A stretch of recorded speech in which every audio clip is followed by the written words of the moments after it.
Around the World in 80 Days, by Jules Verne. Chapter 12, in which Phileas Fogg and his companions venture across the Indian forests, and what ensued. In order to shorten their journey, the guide passed to the left of the line where the railway was still in process of being built. This line, owing to the capricious turnings of the Vindalia Mountains, did not pursue a straight course. The Parsee, who was quite familiar with the roads and paths in the district, declared that they would gain 20 miles by striking directly through the forest.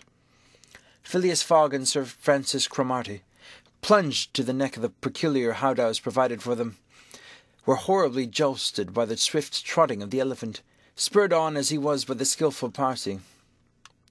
But they endured the discomfort with true British phlegm, talking little, and scarcely able to catch a glimpse of each other.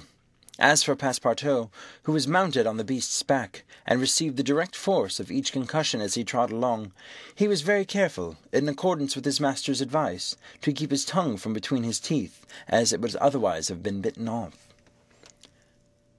The worthy fellow bounced from the elephant's neck to his rump, and vaulted like a clown on a springboard, yet he laughed in the midst of his bouncing, and from time to time took a piece of sugar out of his pocket, and inserted it in Keone's trunk, who received it without the least slackening of his regular trot. After 2 hours the guide stopped the elephant, and gave him an hour for rest, during which Keone, after quenching his thirst at a neighbouring spring, set to devouring the branches and shrubs around him. Neither Sir Francis nor Mr. Fogg regretted the delay, and both descended with a feeling of relief. "Why, he's made of iron!" exclaimed the general, gazing admirably on Keone. "Of forged iron," replied Passepartout, as he set about preparing a hasty breakfast. At noon the Parsee gave the signal of departure.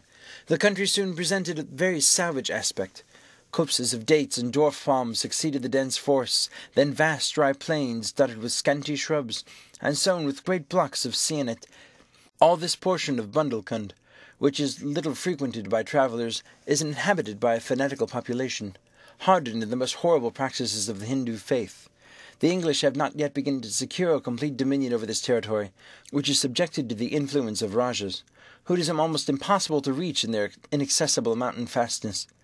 The travellers several times saw bands of ferocious Indians, who, when they perceived the elephant striding cross-country, made angry, arid, threatening motions.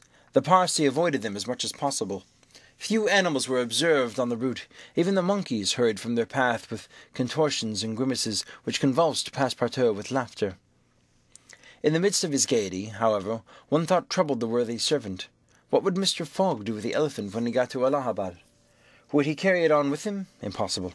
The cost of transporting him would make him ruinously expensive. Would he sell him or set him free?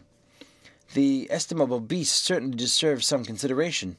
Should Mr. Fogg choose to make him, Passepartout, a present of Keone, he would be very embarrassed, and these thoughts did not cease worrying him for a long time. The principal chain of the Vindhyas was crossed by 8 in the evening. Another halt was made on the northern slope, in a ruined bungalow. They had gone nearly 25 miles that day, and equal distance still separated them from the station of Allahabad. The night was cold. The Parsee lit a fire in the bungalow with a few dry branches, and the warmth was very grateful. Provisions purchased at Colby sufficed for supper, and the travellers ate ravenously. The conversation, beginning with a few disconnected phrases, soon gave place to loud and steady snores. The guide watched Keone, who slept standing, bolstering himself against the trunk of a large tree. Nothing occurred during the night to disturb the slumbers, although the occasional growls from panthers and chatterings of monkeys broke the silence. The more formidable beasts made no cries or hostile demonstration against the occupants of the bungalow. Sir Francis slept heavily, like an honest soldier overcome with fatigue. Passepartout was wrapped in the uneasy dreams of bouncing the day before. As for Mr. Fogg, he slumbered as peacefully as if he had been in a serene mansion on Savile Row. The journey was resumed at 6 in the morning. The guide hoped to reach Allahabad by the evening. In that case, Mr. Fogg would only lose a part of 48 hours saved since the beginning of the tour. Keone, resuming his rapid gait, soon descended the lower spurs of the Vindhyas, and towards noon they passed the village of Callender, on the Cani, one of the branches of the Ganges. The guide avoided inhabited places, thinking it safer to keep the open country, which lies along the first depressions of the basin of the great river. Allahabad was now only 12 miles to the northeast. They stopped under a clump of bananas, the fruit of which was healthy as bread, as succulent as cream, and amply partaken of and appreciated. At 2 o'clock the guide entered a thick forest, which extended several miles. He preferred to travel under the cover of the woods. They had not as yet had any unpleasant encounters, and the journey seemed on the point of being successfully accomplished, when the elephant, becoming restless, suddenly stopped, when it was the 4 o'clock. "What's the matter?" asked Sir Francis, putting out his head. "I don't know, officer," replied the Parsee, listening attentively to a confused murmur which came through the thick branches. The murmur soon became more distinct. It now seemed like a distant concert of human voices accompanied by brass instruments. Passepartout was all eyes and ears. Mr. Fogg patiently waited without a word. The Parsee jumped to the ground, fastened the elephant to a tree, and plunged into the thicket.